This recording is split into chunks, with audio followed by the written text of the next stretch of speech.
Hi, everybody. I am Dr. Jen, and I'm here with Amy Jaffe, and this is called Eat Your Damn Food. And Amy, you and I have worked together for years and years, over the years, working with our beautiful clients in recovery from eating disorders. I think I've lost track of how many years it's been, but it has been many moons. And I love working with you, Amy, and I also love eating with you whenever we have Yes. opportunities to participate in some kind of dining experience together. That's always really fun. So welcome, Amy.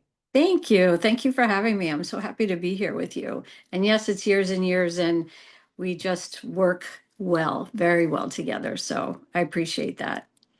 We work well together, we eat We well, eat well together. and we do dessert well together. So we're going to do something really different today because both Amy and I, we really appreciate a delicious dessert. And I think sometimes people get really afraid of enjoying desserts, right? Mhm. I think sometimes people get afraid because they start getting into their head around calories, or sometimes people are afraid if I start eating a dessert, I won't be able to stop. Right. I'll Or be it's, addicted to sugar or some version we hear mhm. from many of our clients. So it Yeah. can be scary. And then people either tend to totally avoid it, or maybe once they have the opportunity to have a dessert, it's like they do go a bit crazy with it, right? Or they, yes, and that's the deprivation and overeating response, Mhm. right? And if you're trying to say, I have to stay away from it, stay away from it, I'm not going to eat it, not at all. And then when you finally, because as human beings, we do not like to be deprived, when you give yourself finally permission to eat it, then oftentimes there's overeating. It's like, okay, I better eat all of this now because I'm gonna, after this, no more. So it's a vicious cycle, really. And Mhm. so I'm glad that we're talking about desserts and recovery because like that's not really discussed Mm-mm. because it's in our diet culture it's bad, it's wrong, it's junk food. It's, Mm. it has too much sugar, too much calories, etc. So in the, um, the, with all foods fit, I'm really glad we're having this dessert slash snack slash cake Yeah. and wonderfulness together. Yeah, because there's a place for it in a way that works with our bodies, it works with our spirits, our emotions. Like Hmm. right now, I'm traveling and working, and it's really been beautiful. And part of experiencing this culture I'm in a certain part of Mexico, sort of in the heart of Mexico, and there's all these beautiful desserts that I haven't tried before, right? It's like, well, Hmm. what does Mexican cheesecake taste like? Or these really delicious Mexican cookies. And it's like, I want to participate in the full experience of being here, along with all the different kinds of foods and the different kinds of desserts. Hmm. So this might be a good place to start, right? Because I am somebody who I appreciate a good dessert. I am somebody who really likes chocolate, right? And but I have had the experience where I've gone to a restaurant and it's like I want the dessert, like part of me wants the dessert, but my body's like, "Hey, you are full right now." And so like I think one question I would ask you, Amy, and I always loved your hunger fullness scale. That was sort of something you kind of developed, and it was like a compilation maybe of some different hunger fullness scales. But how do you really tune into yourself to ask yourself, like, do I really want this little Hmm. sweet right now? Is this something that's, going to serve me? Is it something that I have the physical, like, space for and want and have Right. a desire for it? Or is it like, okay, maybe next time? Or how do we navigate that? So I'm Right. wondering if you can share a little bit about that hungerfulness scale and how to actually check in with your body and your body's needs. Yeah, yeah, definitely. And I think, um, you and I are going to on this, hopefully we're going to be eating Yes, we during will this, be. and we will be checking in with our hunger fullness. Um, but yeah, sometimes, if you're eating a meal and you are actually getting to a degree of fullness that is comfortable, Mhm. um, you could still maybe take one or two bites and you're not uncomfortable. Mhm. Um, and I think there's so much around that. Um, Sometimes a dessert is kind of like you're physically full from the meal, Mhm. but that's what dessert is. It's kind of like, okay, I'm physically full. I want to be emotionally satisfied. Like a Mhm. little sweet kind of signals the end of a meal. Mhm. So even if you're like full, comfortably full, you could probably still be fine with a few bites of dessert. Mhm. And sometimes if you're with people kind of share the desserts, and maybe a couple bites or three or whatever is going to be just fine and does the trick. Sometimes when I go to a restaurant and I know this particular restaurant in Miami has the best dessert, well, I'm not going to go into it because I could spend a lot of time describing it, but I pace myself during the meal. Mhm. And I make sure that when I'm done the meal, I'm like and we can maybe talk about the hunger fullness scale, but a 7 between 1 and 10 is like comfortably satisfied. So Mhm. I know that at that point, I'm going to have room for dessert and I'm going to be able to eat it and really enjoy it because there's room. Like if Mhm. you're too full and then you have dessert, it doesn't even taste that good because your body doesn't really, it's full already. And so you don't, for me, it's like you don't get the same degree of emotional satisfaction if you're already physically full. Mhm. So did that answer part of the Yeah, question? yeah, I Yeah. loved all those things you said. Like there's this idea of being physically full, but then the dessert sometimes adds a little more of that emotional Mm-hmm. satisfaction. And I will say the other day when I was at a restaurant and I had a delicious meal and I was definitely feeling pretty physically full, but I did want to try one of their sweets. So Mm-hmm. I actually got it to go because I Mm-hmm. knew, okay, I still have several more hours for the rest of this night. I know I'm gonna want that nighttime, like some kind of snack. Mm-hmm. Like, well, I could take the pause right now, and then I can have some of the dessert later, and then really be able to enjoy it. And Mm-hmm. I tell you, I was like so excited to like walk home and oh, I have that dessert waiting for me. And then I was like much more able to enjoy it because I Mm-hmm. had sort of the space to enjoy it. So, Mm-hmm.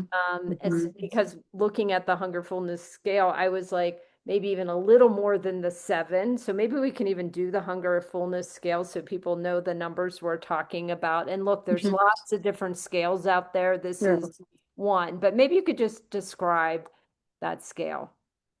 Okay, in a nutshell, Yeah. going from 1, which is painfully hungry, to 10, which is painfully full. And again, the body doesn't like these extremes. It doesn't like to be starved and it doesn't like to be stuffed. So 1 is like starving. 1 is you can't even function. It's very low blood sugar, hypoglycemic. You're experiencing dizziness and all of these other symptoms, headaches, and just unable to function. So 2 would be around it also is low blood sugar, but you're able to function, but the cravings are really strong. You're thinking about food. Um, the intensity of the normal cues from your body are intensified at a 2. At a 3, you're like moderately hungry. This is the time when your body ideally likes to eat. Like food is you're thinking about food, you're looking forward to food, it's going to probably taste delicious in the first few bites. Mhm. And this is your body saying maybe there's a little grumbling, maybe there's some gurgling in your stomach, there's an emptiness typically. So that's around the time to that your body's saying, hello, I'm ready for food. 4 is you're just um, getting ready to eat. You're starting to feel hungry. And so it's a good idea to eat if you're a 4, like within an hour or so Mm-hmm. that you don't turn into a 0, 1, or a 2. 5 is Mm-hmm. neutral. 5 is like there's no sensations from your body, from your physical body at all. Your blood sugar stable, you're not hungry, you're not full, you're like just right. 6 is there is presence of food in your stomach. Usually it happens after you've begun to eat. Mm-hmm. So there's food in your stomach. You're not hungry anymore, but there's still room. And so 7 is comfortably full. You know, Mm-hmm. you can kind of sit back and say, oh, that was, kind of evaluate what you had just eaten, etc. And usually when you end at a 7, you're good for another 3 to 4 hours Mm-hmm. until you get hungry again. 8 is like, I like to say like restaurant full, Mm-hmm. because the That's good. portions are usually bigger. Yeah. And so like you're not uncomfortable, but like I'm full, you Yeah. know. So that's 8. 9 is moving to uncomfortable, where you kind of have to unzip your pants and, Mm-hmm. kind of deal with some maybe GI issues. Um, and then 10 is like extremely uncomfortable. You just have to go lay down. You can't even move. Yeah. Um, or, more on the binge end of overeating. Mm. So that Yeah. was it in a nutshell. That was great. So kind of we're trying to mostly, and we don't always, because as human beings, we're sometimes at different points in Right. the scale, but we kind of don't want to live in these extremes. Exactly. I mean, Mm-hmm. that's really it. And that takes practice, right? And it takes staying connected to our bodies. So, Right. Amy, if you were going to check in and describe your hunger or fullness or where you're falling, and I'll do the same. Like I was thinking about this scale, and I really love this scale. I think for me, I'm probably at a 4. And I did prepare to a degree, knowing we were going to Mm-hmm. do this experience and really wanting to not do it for show, like, you know what I'm saying? But like, Right. I really, really enjoy my dessert that I'm looking forward to having again. So I would say I'm at a 4. I did have I'm in a different time zone. So I did have a brunch, but it wasn't so large because I was preparing for my dessert. Mm-hmm. And I'm like anticipating my dessert. Like I have space, I have room. I'm even starting to notice salivating a little, thinking about my delicious desserts. Right. This is where it's showing like a desire, a want. Um, Mm-hmm. and yeah, I think I'm more of a 4 than a 3, because when I feel the 3 and now I've gotten to know for myself what's my 3 or my 4, I don't feel quite as much emptiness. I have space and I have a desire to eat some of this dessert. Right. Right. Yeah. Okay. And as you were talking, I was kind of checking in, and sometimes, look, it's hard to focus inside your body. There's so much usually external stuff going on. So even sometimes it's a good idea to just to close your eyes for a minute and bring your attention internally. And I planned to be at around a 4 myself. Mm, I had something to eat a couple hours ago. I'm like, okay, that's good timing. But mm, as I'm sitting here, I'm feeling like an emptiness in my stomach. Yeah, I mm, didn't expect that. right. So I'm definitely like hungry. Hmm. Um, so you just never know. Really, the Right. body is always in flux. Right. And but as long as I can stay connected and pay attention, um, so I feel this emptiness, and it kind of goes from here all the way down to my stomach. Mm, Um, and what I'd like to actually share with my clients in terms of just starting to get to know your hungerfulness is that you can ask yourself the question, do I have a stomach? mm, Do I feel the presence of a stomach? Like when you have to go to the bathroom, mm, you have a bladder. There's sensation in that area, right. right? And the more you don't go, the more that sensation intensifies Yeah. in your bladder until, like, if I don't get to a toilet in 2 seconds, I'm going all over the floor. Yeah. So hunger is similar. So even if you can't describe what you're feeling, but if you close your eyes and just ask yourself, do I have a stomach?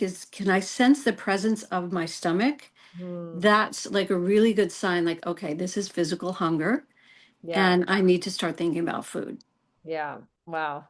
That's really great. And here's the thing, we get better and better at this hunger fullness scale with practice. with practice. And I always remember this one client of ours that would say, I'm a 3.75, right? Like Right. that's how good she would Right. really get at Mm-hmm. staying so connected to herself. And, again, it's like this might seem complicated, like, oh my gosh, I have to go through this whole scale. But really, you do end up learning what your body needs. And I think the thing when you're struggling with an eating disorder, a lot of times you're bypassing the cues. Right. Or you're not connected to your body at all. You don't No. want to be connected to your Mm-mm. body at all. So this No. is a practice and it takes time and patience and a lot of self-compassion too. Yeah. Because sometimes you're like, I have no idea. And Right. that's okay. Right. So I'm going to have compassion for myself that my computer definitely gets to be plugged in. So I was trying to avoid light. So I'm going to do that for a moment. So, because this is so important that I don't want us to lose power. Power. It's my lighting right now. Is it too bright? Is it okay? I think it's fine. Yeah. Okay, good. You look highlighted as you should Highlighted. be. Have a little angelic presence here. Okay. Mhm. So I think we get to talk about the desserts. I did sort of share mine. I have two different kinds of cheesecake. One is a chocolate, one's a vanilla. Lean it over a little bit more so we can, Okay. Can you see it without now? it falling. Oh, yeah, that's good. Yep. Ah, Hmm. yeah. Okay. That's what I got. Okay. We talked before about, so I just got a beautiful piece of chocolate cake. Mm, This is from a supermarket that has a great bakery here in Miami. So I have mm. my chocolate cake. I put it on this really pretty platter that I have. And I love to eat dessert with my coffee. So I didn't even realize, but my little coffee cup that I got from my son who went to Istanbul. So this is one of my favorite Oh, coffee cups. So I'm ready to go. I'm, let's do it. I'm And all set up. it's funny. There is something about when we make something pretty. Mm-hmm. Right? Mm-hmm. Because I also moved mine to this really pretty, this Mexican talavera, Yeah.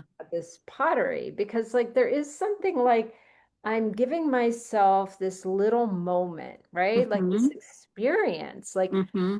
this is a way we can give to ourselves as we're, checking in, being mindful, and having something that hopefully is delicious. So Mm-hmm. let's have a few bites and Yeah. share I what it's mean, like. I'm stealing this. We have sweet taste buds for a reason now, Yeah. don't we? Yes, we do. And that came from a beautiful nutritionist who would say that. And that always really stuck with me. Mm-hmm. Oh, mm, Mm.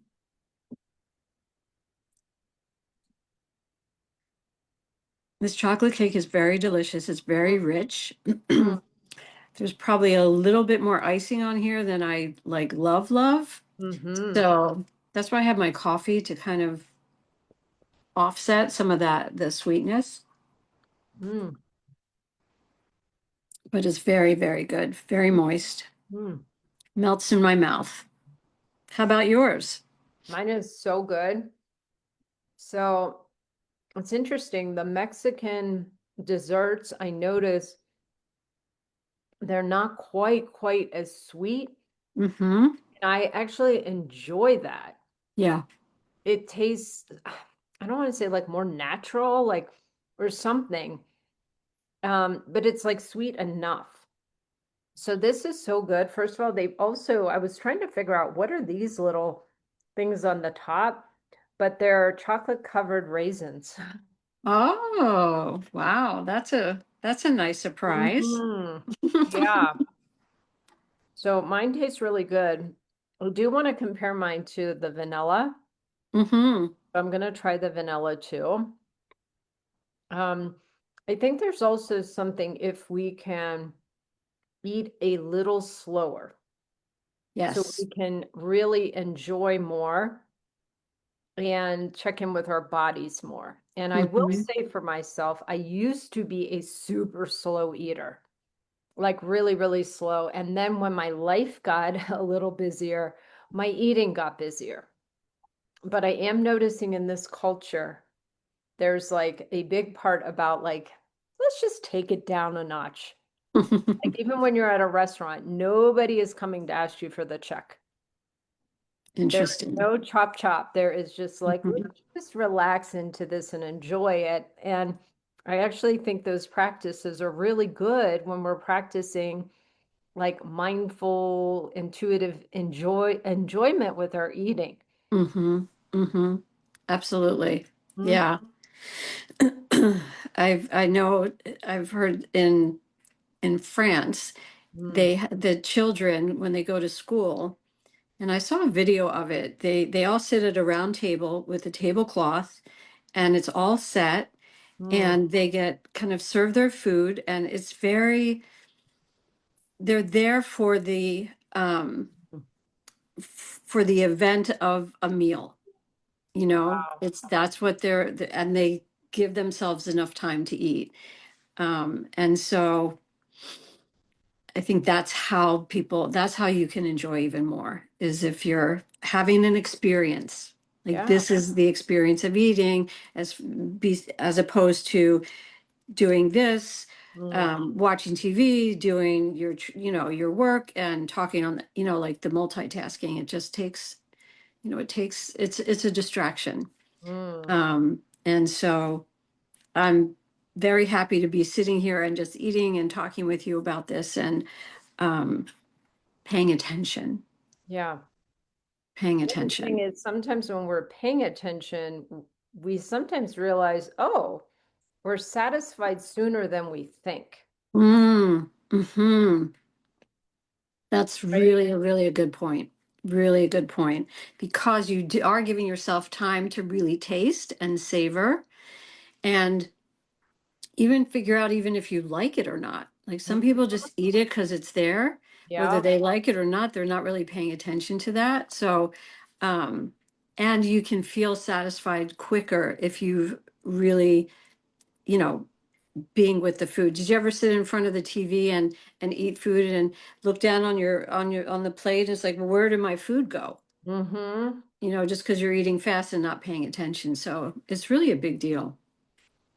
So Talk it's about quality of life. quality of life, and can we minimize the distractions and give ourselves an experience, right? And Mhm. look, I think all of us can relate to sometimes, oh, you're watching TV and you're eating, but does it really allow you to connect with yourself? Because I think that's really the key, like connecting with your body, but also like you're saying, your preferences. What about if you don't like something? Mhm. I had an experience here where we ordered several things and most everything I liked, but there was something I really did not like. And nobody at the table liked it. And it like it tasted like something was wrong with it. And I was like, do I speak up? Do I let it go? What do I do? But I was like, we really don't like this. And it was like a fish that didn't taste very good, right? And Right. so look, sometimes it's like just push it away and I'm not going to eat it. But sometimes it's also, can we speak up and Mhm. we say, hey, this doesn't taste right. You don't have to do it in a nasty way, or can I get something else instead? I Right. think that's Right. so important if we can do that, right? If we Mhm. can really allow ourselves to try to get what we want. Mhm. Mhm. And using your voice, which is Hmm. so important, to use my own voice versus an eating disorder voice, Hmm. right? And some of my clients have a hard time with that, like sending food back. And Hmm. I know you and I have done some restaurant outings where, Hmm. these, um, I remember this one woman, that was her intention for that Oh, meal, right. was to be able to, if she didn't like it, to speak up and say, Mhm. this wasn't really my taste preference. I don't really want to have it. Can I substitute it for something else. And that's very, very hard. It's kind of like a confrontation Hmm. feeling. Um, but I think that's also really good practice to and know when to use it. And sometimes it's like, that's fine. I'm not gonna Hmm. it's each situation is very different. Yeah, and Yeah, usually at a restaurant, they're there to serve and right. want you to have a good experience. So, mostly if I've ever had that experience to send something back, I'm going to do it in a nice, respectful way. But I've always had positive experiences Exactly. with that. Like they Right. actually feel bad that they, whatever they served you like didn't taste good for you. So, Right. and I'm really noticing my different preferences with my chocolate and my vanilla. What are you noticing?